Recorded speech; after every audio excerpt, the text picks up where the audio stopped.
এ কি, তুমি এই শাড়িটা নিয়ে? হ্যাঁ সংকল্প, এই জন্যই তখন তোমার কাছে আমি চাবি চেয়েছিলাম। এই শাড়িটা পরে আমি তোমার মাকে মিট করব। উনি আমাকে দেখতে চেয়েছেন তো। কেন, তুমি যা পরে আছো তাই পরে মিট করো। না না সংকল্প, উনি গুরুজন, ওনার কাছে শাড়ি পরে যাওয়াটাই বেটার। ওনার সঙ্গে কথা বলে আমি তোমাকে নিয়ে মন্দিরে যাব, ঈশ্বরের কাছে আশীর্বাদ নেব।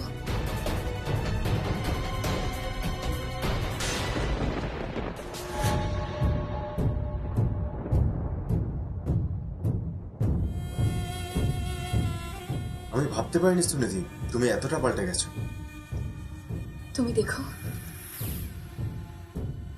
আমি আরো অনেক বেশি পাল্টে গেছি সংকল্প। একবার বিয়েটা হতে দাও, দেখো আমি তোমাকে কোনো কমপ্লেনের সুযোগই দেব না। আমি তোমাকে অনেক সুখে রাখবো সংকল্প, অনেক সুখে। যাই, আমি চেঞ্জ করে আসি।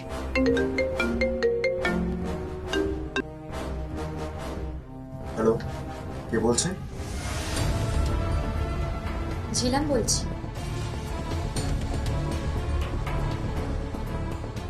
কেন ফোন করেছো এখানে? কাল তো জামাই ষষ্ঠী, আপনি কিন্তু বাড়িতে থাকবেন। কালকে ষষ্ঠী দিতে যান। জামাই ষষ্ঠী আমি নেব না।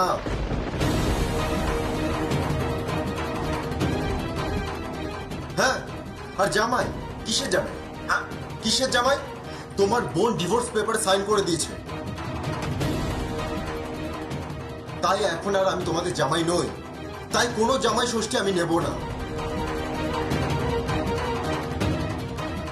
ষষ্ঠী তো হবে সংকল্প, লক্ষ্মী ছেলের মতো আছে আছে, নইলে নইলে কি? চোর পড়তে কি আর ভালো লাগে? ছিলাম। চোখ রাগাবেন না। আপনি সম্পর্কে আমার বোনের বর, আমার ভগ্নিপতি, পায়ে হাত দিয়ে প্রণাম করতে হয়। কি হলো, তাই তো? তোমার এত বড় সাহস, তুমি জাস্ট একবার আমার সামনে এসো।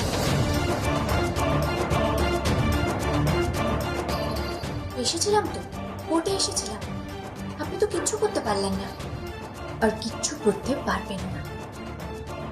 আর বাকি রইল আমার বোনের কথা। আমার বোন তো টাকা ফেরত দিয়ে দেবে, আর আমিও টাকা ফেরত দিয়ে দেব। ভুলেও যদি অন্য কোনো মেয়েকে বাড়িতে তোলার চেষ্টা করো, তাহলে তার ফল কিন্তু খুব খারাপ হবে। শালঙ্কারা ব্যানার্জি যখন চেয়েছে ওই বাড়ির দরজায় দাঁড়িয়ে প্রিয়মের বরণ হবে, তো তাই হবে। না, এই বাড়ির দরজায় প্রিয়মের বরণ হবে না।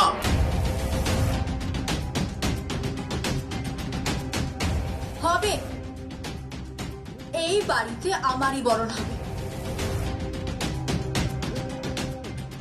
টাকাটা আমি সুভাষ ব্যানার্জির মুখে ছুঁড়ে দেব, ছুঁড়ে দিয়ে বলবো এই রইল আপনার টাকা, যেটা আমি কখনো নিইনি, তবু আপনাকে ভিক্ষা দিয়ে গেলাম।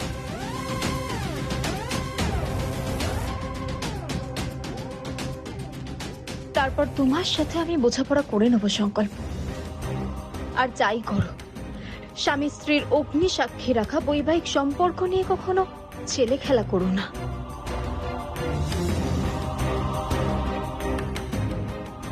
And you, তোমার নামটা জানো কি?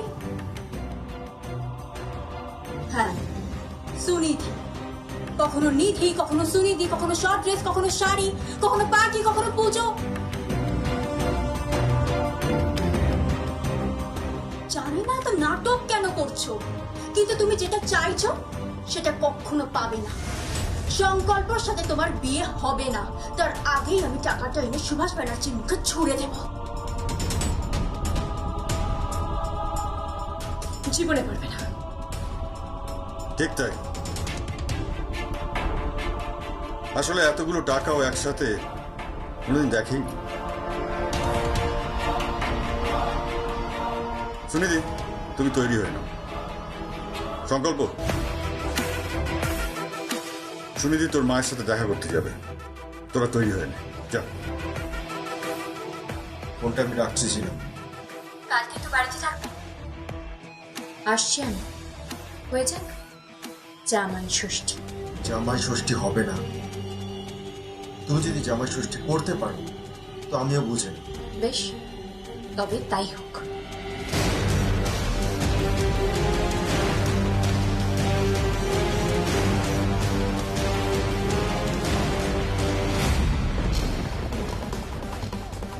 প্রিয়ম, আমি এটা এক্সপেক্ট করিনি। তুমি যে এতটা নিচে নেমে যাবে সেটা আমি এক্সপেক্ট করি। অসম্ভব। তোমার চোখ বলছে তুমি আমাকে ভালোবাসো, তোমার চোখ বলছে তুমি বিশ্বাসই করো না আমি এসব কাজ করতে পারি। আর আমারও চোখ মুখ সমস্ত কিছু বলছে আমি এসব কাজ করিনি, আর আমি তোমাকে ভালোবাসি। যখন তুমি আমাকে ভালোবাসো আমি তোমাকে ভালোবাসি, তখন মাঝখানে এসব থার্ড পার্সন কারা? ধোপে টিকবে না এরা।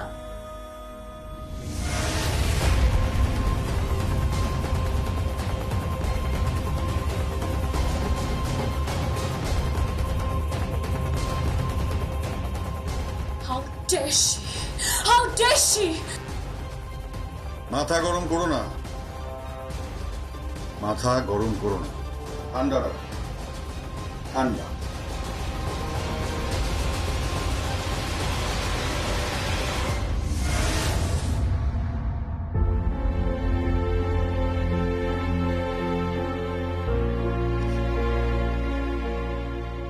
আমি তোমাকে সত্যি খুব ভালোবাসি প্রিয়া, খুব ভালোবাসি। কিন্তু তুমি এটা কি করলে? বিশ্বাস ভঙ্গ করলে, বিশ্বাস ভঙ্গ করলে তুমি। তুমি তুমি কেন টাকাটা নিলে? আর কেনই বা ডিভোর্স পেপারে সাইন করে দিলে? কেন?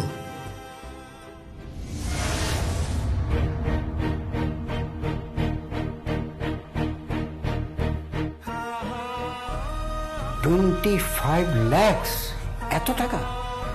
একটা ছোট্ট বিজ্ঞাপনের জন্য এত টাকা? এরকমই নিয়ে থাকে।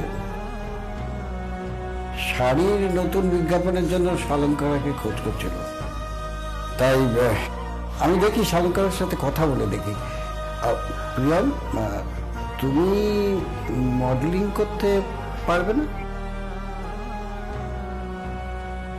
Mister Ghosh, mister Ghosh, mister Ghosh, এটা সেলাই টেক্সটাইলের বিজ্ঞাপন, আর আপনি 25 লাখ টাকা শুনে অবাক হয়ে যাচ্ছেন। মিস্টার ঘোষ, গতবারে যে মডেল আমাদের ছিল তাকে আমরা 40 লাখ দিয়েছি। হ্যাঁ? আরে না না না, আমরা তো চেয়েছিলাম যে রিজিওনাল আর্টিস্ট মডেল এবারে কাজ করবে। কি করবো বলুন? Date problem. মিস্টার ঘোষ সেলাই টেক্সটাইলের বিজ্ঞাপনের টোটালটা মার্কেটিং ডিপার্টমেন্ট অ্যারেঞ্জ করে, আর এই সবটাই কুর্তি দাদাই দেখে।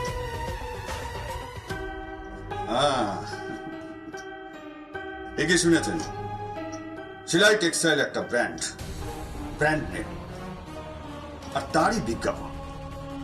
তাই সেলাই টেক্সটাইল মডেলের খরচ নিয়ে ভাবে না, ওটা ফাইনাল।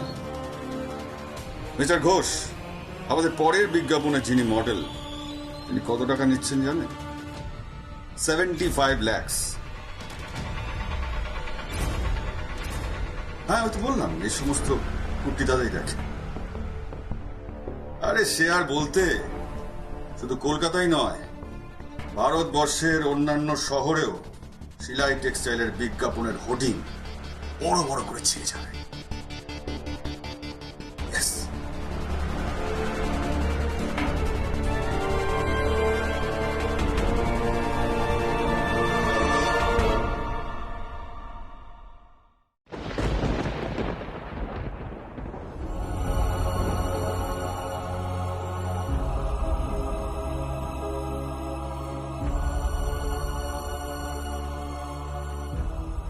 চাটা যদি গরম হতো আমার মুখের স্কিনটা পুড়ে যেত সুনিধি। ওই তো দেখতে তোমার ফেসের কোনো ক্ষতি হলেও না কারণ কিচ্ছু যাবে আসবে না, বিশ্বাস করো। কেউ তোমার দিকে মুখ ফিরেও তাকাবে না।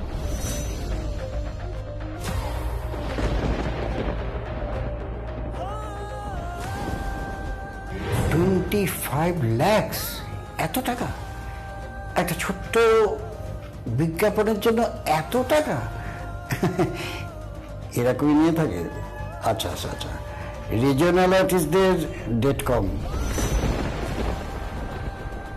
প্রিয়ম, তুমি মডেলিং করতে পারবে না? তোমার এই মিডিওকার রূপটাকে মেজে ঘষে যতটা রূপসী বানানো যায়। কলকাতা থেকে বেস্ট মেকআপ আর্টিস্ট আসবে, ওই যারা ব্রাইডাল মেকআপ করে। আমি সত্যি খুব চেষ্টা করব দাঁড় কাককে যাতে সাজিয়ে গুছিয়ে ময়ূর বানানো যায়। তোমার ফেসের কোনো ক্ষতি হলেও না, কারণ কিচ্ছু যাবে আসবে না, বিশ্বাস করো, বিশ্বাস করো। কেউ তোমার দিকে মুখ ফিরেও তাকাবে না। তুমি মডেলিং করতে পারবে না? কলকাতা থেকে বেস্ট মেকআপ আর্টিস্ট আসবে, ওই যারা ব্রাইডাল মেকআপ করে।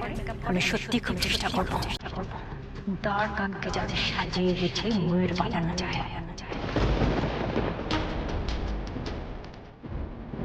আয়নার সামনে দাঁড়িয়ে দাঁড়িয়ে কি দেখছো? রূপসী।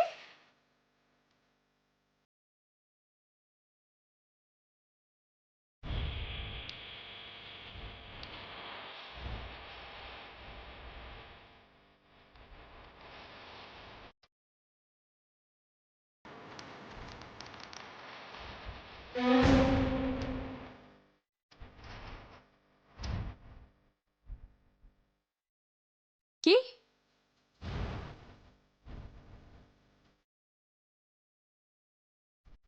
তুমি এইভাবে সেজেছো? হ্যাঁ প্রিয়ম, আমাকে একটু হেল্প করে দিতে হবে।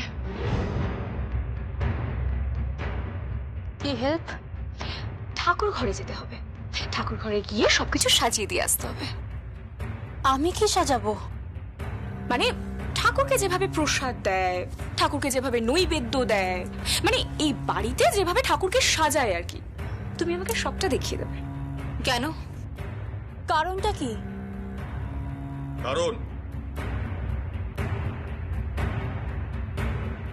কারণটা একটু পরেই বুঝতে পারবে।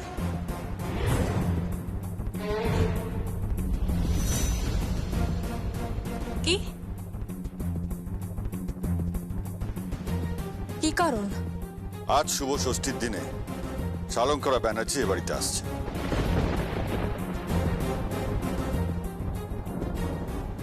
মা মা আসছেন? হ্যাঁ আসছেন, তাতে তোমার এত উল্লসিত হওয়ার কিছু নেই। উনি আসছেন সুনিধিকে দেখতে, আর তারপর সুনিধির বাড়ির লোককে ডেকে আশীর্বাদ করবার জন্য শালঙ্করা ব্যানার্জি আসছে। চলো চলো চলো। আমি যাব না। আরে চলো, ঠাকুরঘরটা সাজিয়ে দেবে। পারবো না আমি, আমার অনেক রান্না বান্না আছে জামাই ষষ্ঠীর জন্য। হ্যাঁ করবে, পরে করবে। এখন চলো, ঠাকুরঘর সাজাবে, তারপর রান্না বান্না করবে। যেমন করে ঠাকুরঘর সাজায়, প্রসাদ নৈবেদ্য। চলো। কেন এত মিথ্যে? ও যা নয় তা সেজে আমার শাশুড়ি মার কাছে কেন যাবে?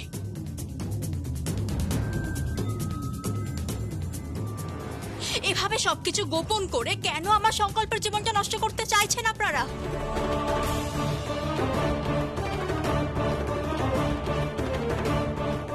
তুমি মিথ্যে বলনি?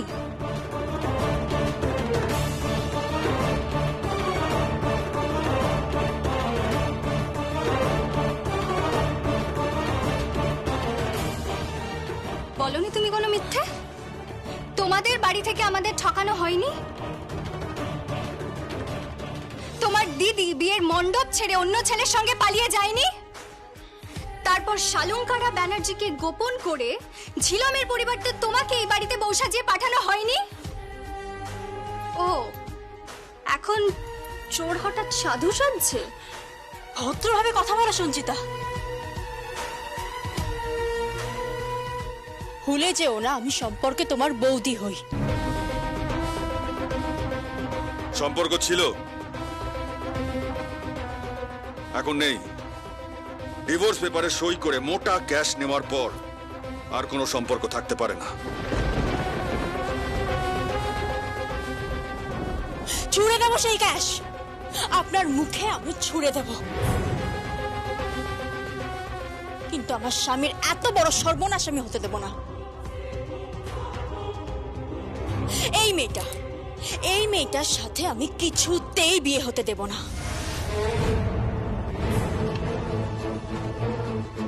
তোমার ক্ষমতাই বা কি?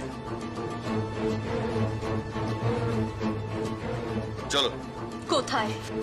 ঠাকুর ঘরে চলো। ছাড়ো হাতটা, আমি যাব না, আমি যাব না। ছাড়ো, আমি যাব না। ছাড়ো হাতটা।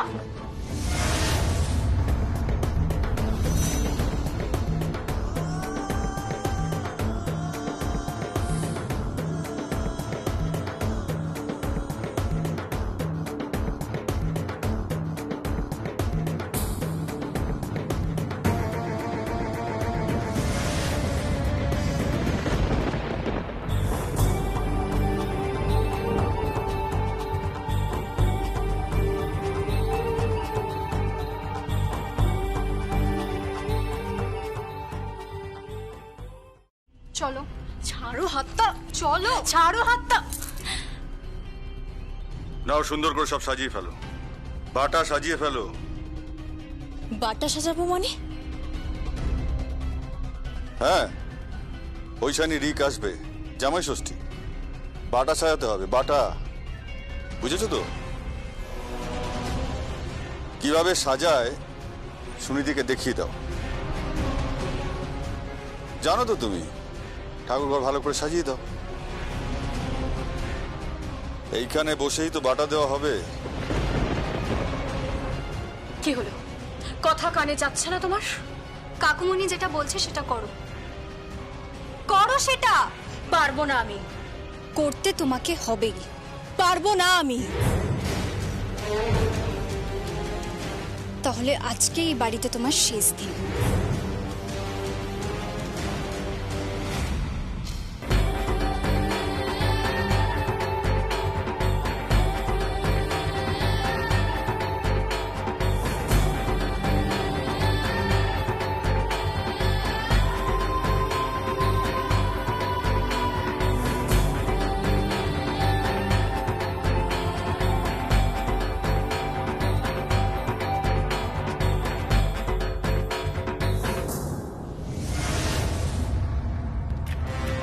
হচ্ছেটা কি? সুভাষ, তুমি ভুলে যেও না এটা ভদ্রলোকের বাড়ি।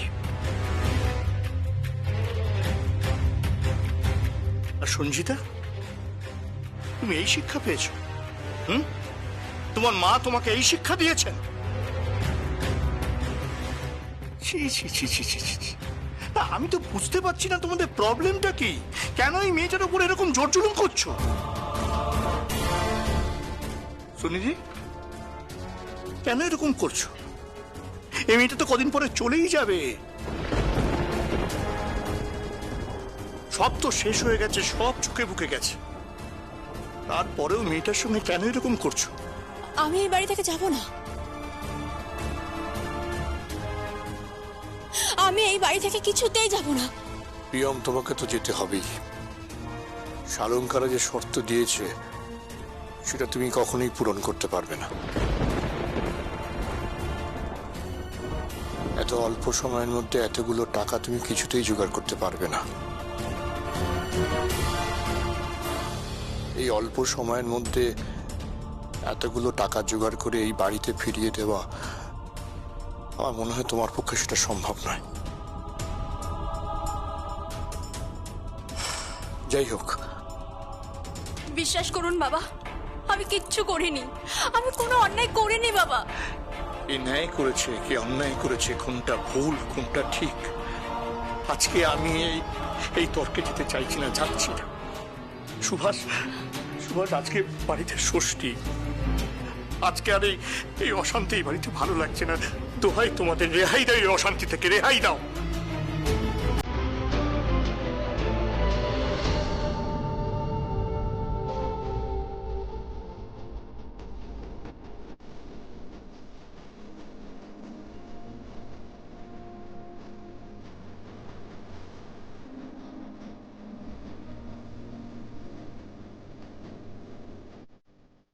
মামনি,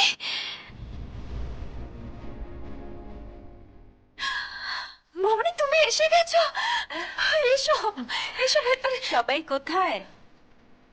সবাই ঠাকুর ঘরে আছে, আজকে ষষ্ঠী তো। তুমি এসো না, এসো। তুই কাঁদছিস কেন? মামনি, মামনি তুমি তুমি সুস্থ আছো? তুমি তুমি নিজের পায়ে হেঁটে এ বাড়িতে এসেছো। আমি আমি ভাবতে পারছি। এবার সব ঠিক হয়ে যাবে, দেখো সব ঠিক হয়ে যাবে। তুমি এসে গেছো, তোমার ছোঁয়াতে এবার সবকিছু ঠিক হয়ে যাবে, সবকিছু। সুনিধি এসেছে? হ্যাঁ, কিন্তু সুনিধিকে দিয়ে কি হবে? ওকে তো আশীর্বাদ করতে হবে।